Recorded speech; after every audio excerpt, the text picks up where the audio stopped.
L'objectif de cette vidéo est d'exposer une question sous un autre angle. Elle ne cherche pas à convaincre qui que ce soit.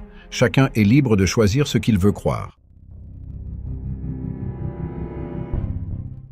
En 2017, un groupe de chercheurs indépendants de l'organisme FECOR, composé de Steve Torrance, Mike Cavanaugh et le Dr Sack, ont présenté les résultats d'une étude sur le modèle du Soleil et de la Terre plane. FECOR est une organisation dédiée à la précision, à la découverte et à l'application dans la recherche scientifique.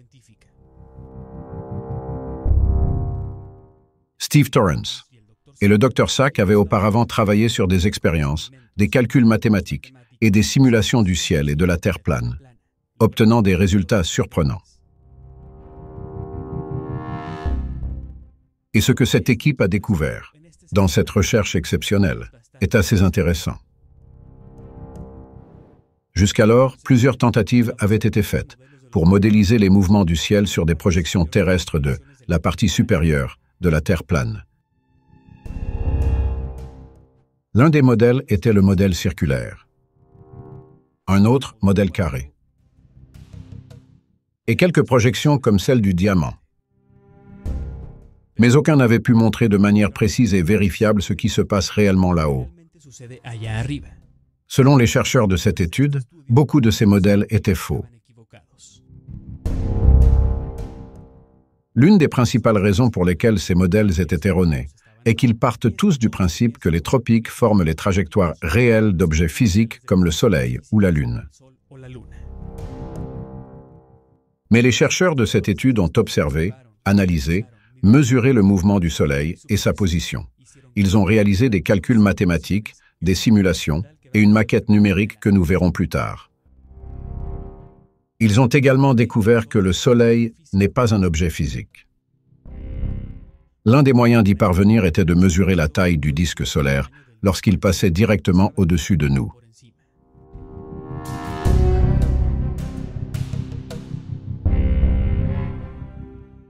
En conséquence, ils sont arrivés à la conclusion que le Soleil mesure 64 km de diamètre. C'est un très petit objet par rapport à la taille de la Terre. Si vous utilisez cette taille dans n'importe quelle projection à des dates comme les équinoxes, lorsque presque tout le monde a un lever de soleil à 90 degrés est, vous vous rendrez vite compte que pour la plupart, les angles d'azimut ne fonctionneront jamais avec un objet aussi proche et petit. Si vous prenez une projection plane et placez le petit soleil à l'équateur, à l'équinoxe, et que vous vous installez à l'aube, sous presque toutes les latitudes, le soleil est directement à l'est de votre position. Si vous pouviez vous déplacer en quelques secondes, du nord ou du sud, vers le haut ou vers le bas, ce petit objet resterait fixe à son angle azimutal sur l'horizon, ce qui, selon la règle de la géométrie, rend impossible le fait qu'il soit un objet physique. Cela les a amenés à approfondir leurs recherches sur les propriétés du Soleil et son comportement dans le ciel. Les chercheurs ont commenté sur cette étude qu'ils avaient rencontré de nombreuses fausses déclarations et des idées très discutables sur le mouvement de la Lune, des étoiles et du Soleil, et qu'ils considéraient qu'il était de leur devoir de corriger ces déclarations. Certains prétendent que le Soleil se déplace en ligne droite. C'est faux, comme le montrent les images suivantes. Et tout cela peut être vérifié en suivant la vitesse du Soleil dans son azimut et sa déclinaison sur une période de 12 heures. En outre, certains prétendent que le Soleil se déplace selon une trajectoire circulaire, et c'est également incorrect. Mais quand on voit le Soleil arctique de minuit, cela donne l'impression d'une trajectoire circulaire, car tout observateur doit tourner à 360 degrés pour suivre le Soleil.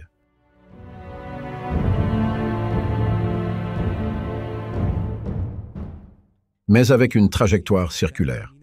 On se retrouve aussi avec les mêmes problèmes concernant les angles du Soleil à n'importe quel jour de l'année. La forme paraboloïde hyperbolique de l'analème solaire n'est pas seulement un cheminement sur une année.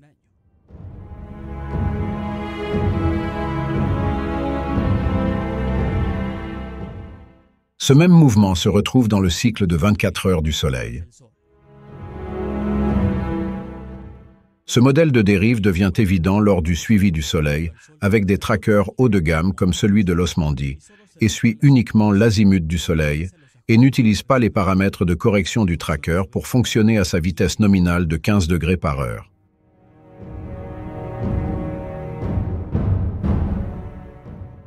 Le modèle de dérive est également égal et opposé des deux côtés de l'équateur, ce qui signifie que ce petit Soleil d'un diamètre de 64 km se déplace dans le ciel à différentes vitesses observées au nord et au sud de l'équateur. Après 2 années d'études et de modélisation, les chercheurs se sont retrouvés bloqués et n'ont pas pu faire fonctionner la simulation pour modéliser le Soleil ou tout autre objet avec précision. Et en réalisant cela, ils sont repartis de zéro. Après avoir regardé et analysé des photos des rayons crépusculaires du Soleil, ce que tous les habitants de la Terre plane ont vu 1 million de fois, ils en sont arrivés à une révélation que beaucoup de terraplanistes, voire tous, ont ignorée. Quelque chose de vraiment surprenant. Lorsque nous observons les rayons crépusculaires traversant des nuages, par exemple au-dessus d'un lac, les angles des rayons se terminent à la source lumineuse réelle, qui dans de nombreux cas est vue juste au-dessus des nuages. Mais nous savons que le Soleil n'est pas juste au-dessus des nuages. Ils ont commencé à se demander ce que verrait quelqu'un regardant en arrière de l'autre côté, et si il ou elle verrait la même chose. Imaginez un scénario dans lequel vous voyez ces rayons au-dessus d'un lac, comme le montre cette simulation.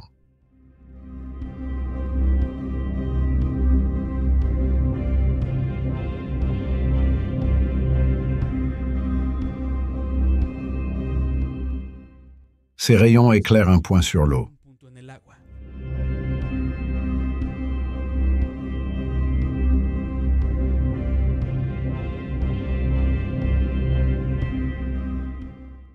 Maintenant, placez un autre observateur de l'autre côté du lac qui vous regarde.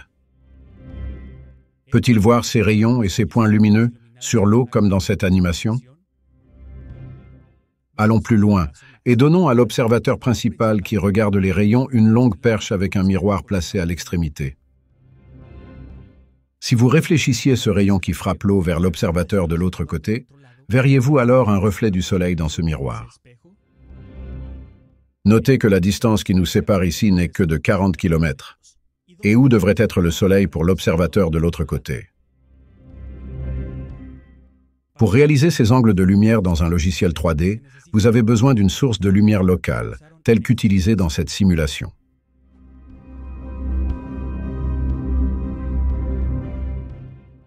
Mais en réalité, quand on passe de l'autre côté du lac et qu'on se retourne pour regarder en arrière, vous aurez le Soleil dans votre dos.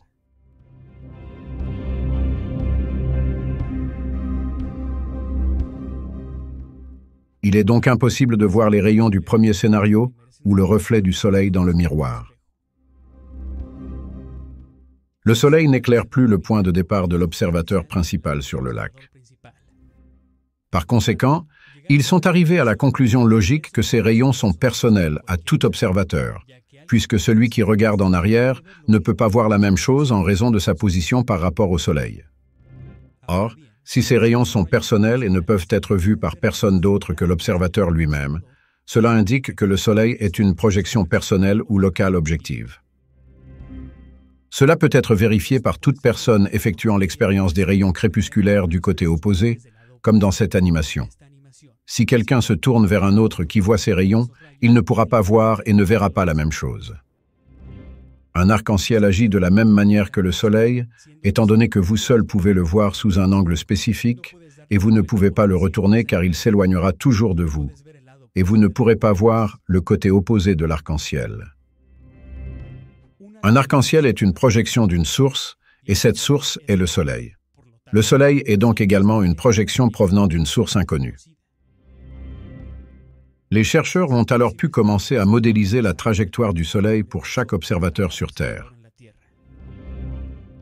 Ils l'ont fait en ne prenant qu'une seule longitude, celle du méridien zéro de la Terre. Les données des observations d'azimut et du déclin du Soleil ont été saisies, et ils ont suivi l'objet solaire jusqu'à cet endroit pendant 1 an pour chaque 10e de latitude nord et sud de l'équateur. Et ils ont simplement laissé les données suivre leur cours pendant 1 an. Mais le modèle est devenu si lourd avec toutes ces données et toutes ces petites fines lignes de traçage, que même avec une super machine, ils n'ont pas pu obtenir le résultat. Après quelques essais et erreurs, ils ont finalement réussi à avoir une vision claire du résultat final.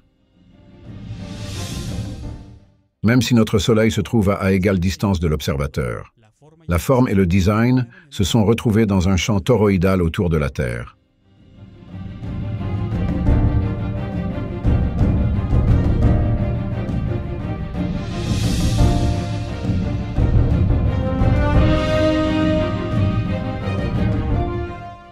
Ils ont indiqué qu'ils n'avaient pas encore trouvé comment réaliser une vectorisation 3D appropriée pour obtenir toutes les vitesses observées et tous les changements dans le mouvement du Soleil, créant une forme plus vraie. Ils ont également noté qu'il leur était devenu très clair que, selon les recherches de Ken Wheeler, en holographie magnétique, le Soleil que nous voyons est projeté dans le champ électromagnétique du ciel. Le Soleil suit des lignes de champ magnétique qui sont propres à chaque endroit de la Terre. Le vrai Soleil est donc une source qui provient de l'extérieur, de ce que l'on appelle le firmament, qui utilise probablement la polarisation de la lumière projetée dans le champ magnétique et est traitée à travers le plan atmosphérique. Ce n'est pas un hasard si tous les arcs solaires combinés créent ce champ toroïdal, et ce n'est que la version 1.0. Ils ont mentionné que dès qu'ils auront compris comment utiliser la vectorisation 3D à distance égale et une formule sur les fiches de données d'angle et d'observation, ils seront en mesure d'obtenir une forme réelle du mouvement seconde par seconde sur les lignes de champ. Ce champ toroïdal n'est pas du tout un champ stationnaire, puisque le Soleil se déplace vers le nord et le sud au cours d'une année. Ils ont animé cela et l'ont appelé le souffle cosmique de la Terre plate. Et cela montre qu'en augmentant simplement le courant dans le champ depuis le pôle nord, puis en poussant le champ vers le sud, et en remontant le courant circulant vers le nord, il pourrait également être poussé d'avant en arrière par une source extérieure magnétique, provenant d'au-delà de l'Antarctique, aux environs des 90 degrés de latitude sud. L'anomalie magnétique du sud est également une anomalie en mouvement. Et qui sait ce qui se trouve au-delà des latitudes méridionales, lequel influence le champ toroïdal du point de vue de sa création. Et il doit aussi avoir une fonction. Si l'on anime toutes les positions du Soleil au cours d'une année, l'animation donne l'impression d'une vague faisant le tour du champ, comme une source externe qui pousse et tire le champ, et projette son image comme s'il s'agissait du Soleil ou de la Lune. L'équipe de recherche n'a pas encore découvert où et comment cette source externe fonctionne mécaniquement, pour ainsi dire. Mais du point de vue d'un ingénieur, il mentionne « Tout ce qui fonctionne comme une machine ou une horloge doit avoir un principe de base et des lois de la physique pour découvrir sa nature. » Il ne leur reste plus qu'à déterminer où aller à partir de maintenant, et quelles expériences peuvent être dérivées pour s'appuyer sur cela ou modifier le concept de base. Mais avec ce concept, nous pouvons physiquement dire qu'ils ont créé un modèle de Terre plane qui fonctionne et qui peut être soumis à des tests d'évaluation, de contrôle et d'expérimentation pour vérifier ou discréditer certains aspects de ce modèle. C'est donc avec beaucoup d'honneur et d'humilité que l'équipe de recherche a présenté ce premier et unique modèle de Terre plane, fonctionnant sur une base réelle d'observation scientifique et de géométrie.